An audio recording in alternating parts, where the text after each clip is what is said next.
Ésaïe 114, il a dit, c'est pourquoi le Seigneur lui-même vous donnera un signe.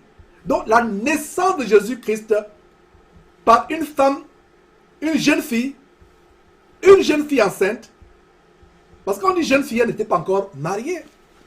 Jeune fille. Il y a un détail ici. Jeune fille. Si Dieu t'appelle jeune fille, Dieu s'attend à ce que tu sois vierge.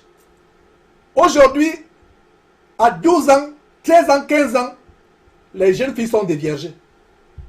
Et aux yeux de Dieu, Dieu ne t'appelle plus jeune fille, Dieu t'appelle prostituée. Il y a un verset qui met en garde des filles qui ont connu le sexe dans la maison de leur père.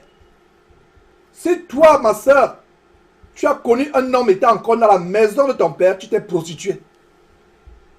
Étant devenue chrétienne, là où le péché a abondé, la grâce a surabondé, Dieu t'a pardonné, Dieu a expié ton péché, comme on a vu avec le cas d'Ésaïe, comment son péché a été expié par une pierre ardente que quand Séraphin a retiré du brasier avec des pinces et qu'il a posé sur sa bouche, il fut expié de ses péchés lavés. Nous avons une meilleure expiation, le sang de Jésus-Christ. Mais nous avons un détail ici. La jeune fille, quand la Bible dit jeune fille, ça veut dire que tu es vierge. Donc, jeune fille, ferme tes jambes et réserve ton intimité à ton mari si tu veux te marier plus tard. Pas de sexe avant le mariage. Pas de sexe avant le mariage, jeune fille. Ferme tes jambes comme un coffre-fort. Ferme tes jambes comme un coffre-fort. Ferme-les. N'ouvre pas tes jambes. Un petit bandit vient te séduire. Un petit voyou vient te séduire. Rien que le regard que la sainteté en toi va dégager, il va fondre comme une limace au soleil, sur le goudron, comme un ver de terre. Rien que le regard de sainteté que tu dégages, il va fuir. Garde ta virginité pour ton mari, jeune fille. La jeune fille sera enceinte. Jeune fille. Elle sera enceinte. Voilà comment Ésaïe annonce des siècles avec une extraordinaire exactitude mathématique et précision scientifique, de manière prophétique, une extraordinaire prophétie d'une éblouissante exactitude mathématique et précision scientifique, des détails de la naissance de Jésus-Christ. Waouh! Parlez-moi de la parole de Dieu merveilleuse et inégalable. Voilà la parole que je prêche. Si elle ne produit pas votre joie, si elle ne suscite pas la joie dans votre cœur, vous n'avez pas de place ici. Mais pour nous autres, elle nous suscite de la joie immense, mes frères et sœurs. Donc la jeune fille, si Marie avait été prostituée, Marie aurait raté la plus grande bénédiction. Regardez une femme par qui le Seigneur vient sur terre. La Bible dit, heureux sont les mamelles qui t'ont allaité. Heureuses sont les mamelles. Regardez comment Marie a été élevée au point où Satan a même aveuglé les gens pour maintenant idolâtrer Marie. Si Marie n'avait pas été vierge, oh, ma fille, offre ton sexe à ton mari. Et rien qu'à ton mari, ne te laisse pas séduire par un voyou. Prie Dieu de te conserver vierge. Prie Dieu. Pourquoi Dieu a choisi Marie? Regardez comment des siècles, Marie ne savait même pas que c'est d'elle. J'imagine Marie dans le temple en train d'écouter la lecture d'Ésaïe, chapitre 7, verset 14. J'imagine Marie avec ses parents de la tribu de David. Marie est issue de la tribu de David. J'imagine Marie au temple en train d'écouter cette parole. J'imagine Marie au temple. On déroule Ésaïe et l'un des chefs du temple lit à haute voix Ésaïe chapitre 7. J'imagine Marie à 15 ans, à 16 ans, à 17 ans, écoutant cette parole, ne réalisant pas à quel point cette parole s'adresse à elle. Oh, ma jeune sœur, ma fille, sois comme Marie. Sois comme Marie. Aujourd'hui, dans certains lycées, dans certains collèges, quand tu es vierge, on se moque de toi. Et beaucoup de filles ont perdu la virginité pour être acceptées dans le gang. Pour être accueillies, acceptées comme membre du gang, du groupe. Qu'on se moque de toi. C'est pas grave. Nous avons été en contact dernièrement avec une sœur qui nous a fait comprendre qu'elle était vierge à 36 ans et qu'elle avait consacré sa vie au Seigneur Jésus. J'ai dit merci Seigneur pour une telle femme. 36 ans. Ce n'est pas qu'elle manque d'hommes pour lui faire la cour. Ce n'est pas le genre de femme dont vous allez détourner au visage. C'est plutôt le genre de femme, quand elle passe, les gens courent. Mais elle a su mettre les barrières autour d'elle par sa façon modeste de s'habiller, par la vertu qui dégage son cœur. Aujourd'hui, trouver une femme vierge, une jeune femme vierge, c'est plus difficile. Vous trouverez facilement des lingots d'or dans des poubelles. Vous trouverez facilement des caisses de diamants dans des poubelles que trouver une femme, une jeune femme vierge. 15 ans déviagée, 12 ans, 13 ans. La promiscuité qu'il y a aujourd'hui. Le diable utilise le sexe pour entraîner non seulement les jeunes en enfer, mais tout le monde. Jeunes, vieillards, etc. Et regardez mes frères. Ce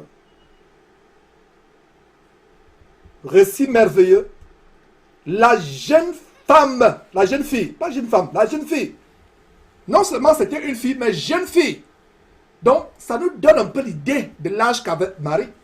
La Bible ne nous donne pas l'âge de Marie, mais la jeune fille. Donc, ce n'était pas une femme, c'était une fille, mais jeune fille. Donc, j'imagine une adolescente. Elle deviendra enceinte, elle enfantera un fils, et on lui donnera le nom d'Emmanuel. Emmanuel, en passant, signifie Dieu est avec nous. Donc, quand vous entendez Emmanuel, ça dit que Dieu est avec nous. Emmanuel, elle, c'est Dieu. C'est pour ça que la fête de Noël, j'aime bien ces cartes qu'on a montées qui circulent sur Internet. Noël signifie Noël. No, c'est en anglais pas. Elle en hébreu signifie Dieu. Donc Noël signifie il n'y a pas Dieu. Dieu n'existe pas. Donc vous qui continuez à fêter Noël, vous êtes en train de fêter, célébrer la non-existence de Noël. De Dieu, la non-existence de Dieu. Noël, Noël. Donc Emmanuel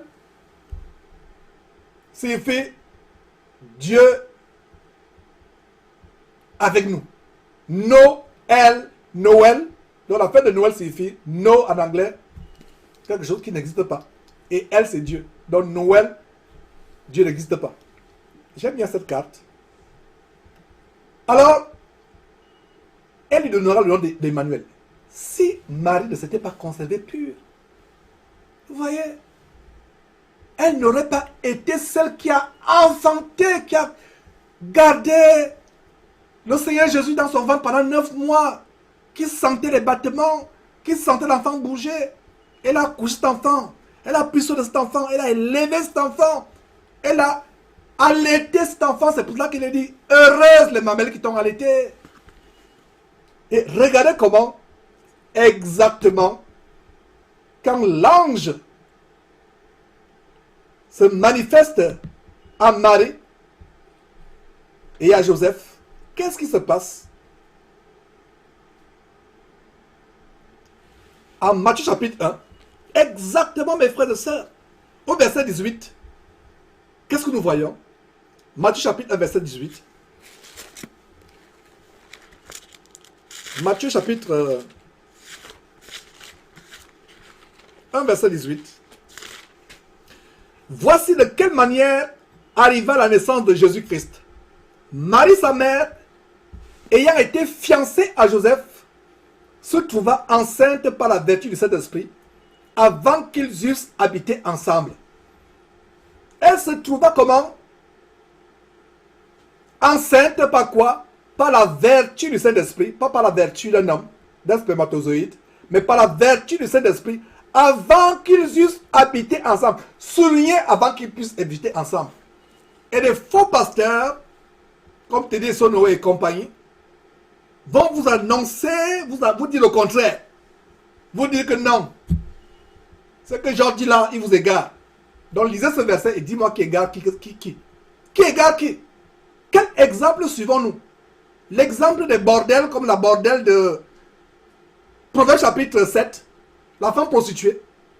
Quel exemple suivons-nous? L'exemple de la femme bordel, la femme de Potiphar qui a harcelé Joseph pendant les jours et qui a entraîné l'emprisonnement de Joseph. Ou suivons-nous Marie qui a dit à Joseph, je préfère suivre la décence. Vous pensez que Joseph et Marie n'avaient pas les pulsions dans la chair? Vous pensez que les pulsions ont commencé seulement avec la génération Android, avec la génération Apple, avec la génération Internet? Joseph et Marie sont de la même nature que nous. En tant que jeunes, ils avaient les passions dans la chair, ils avaient les pulsions. Mais la Bible dit quoi? Ils étaient fiancés, mais ils n'habitaient pas ensemble. Fiancés, fiancés. Si vous habitez ensemble, c'est la fornication, même s'il n'y a pas de sexe ensemble. Comment se fait-il que tu es dans la même maison avec ta fiancée et vous dites que vous abstenez? Tu joues avec le feu, il va te brûler. Tu mets des charbons embrasés dans ton sein, des charbons embrasés dans ton sein, tu seras brûlé. Il y a un seul péché que la Bible nous dit de fuir, c'est la fornication, la débauche sexuelle. On ne peut pas résister. Parce qu'avec la débauche sexuelle, nous péchons même dans la pensée. Toi et ta fiancée, vous mentez à vous-même, vous dites on va habiter ensemble, mais il n'y a pas de sexe. Mais tu entends l'eau qui coule, seulement il y a un petit mur qui vous sépare. Tu entends l'eau qui coule à côté. Vous connaissez comment le diable peut amener les gens à être séduits.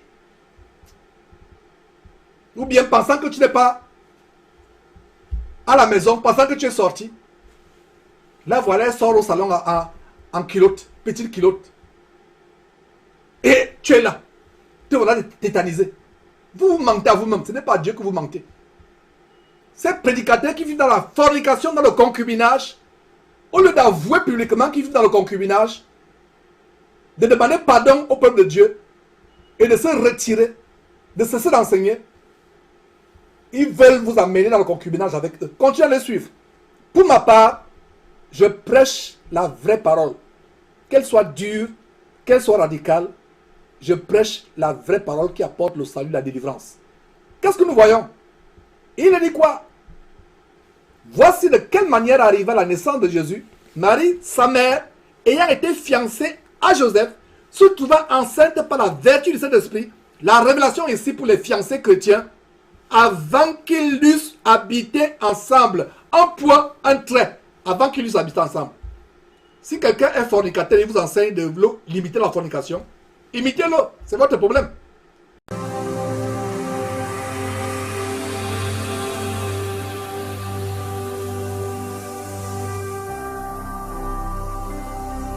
Jésus-Christ TV, vous connaîtrez la vérité et la vérité